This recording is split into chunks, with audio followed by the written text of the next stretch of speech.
there's been this disconnect where Donald Trump does not talk about Jeffrey Epstein much at all. He only actually, if you look up when he's talked about him, it's usually in response to a question. So of all the conspiracies he at times dabbled, dipped his toes into, swam headfirst into, Epstein was not one of them. But a lot of people around him, including his own vice president, built big followings with the base and kind of made themselves stars within the base and rose their profiles by saying, we're going to get to the bottom of this. Some of them even said the former FBI director has this information. But now they're all in government and can have access to it, and they're suddenly singing a completely different tune. And the reason I don't think this is going to go away is, like, listen, the mainstream media is going to have other stories. There's, God forbid, going to be natural disasters, the things that happen in the course of life that we have to cover.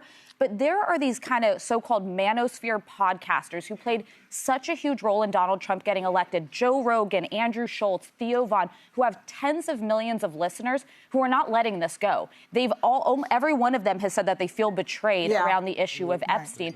Andrew Schultz actually rattled off a bunch of issues that he voted for Trump on and said every one of those that he's flipped on. And this is where he was able to pull votes that I think people didn't necessarily expect he was going to. It was these low propensity, younger, largely male voters who hadn't necessarily voted in previous elections, but they looked up to these guys and they listened.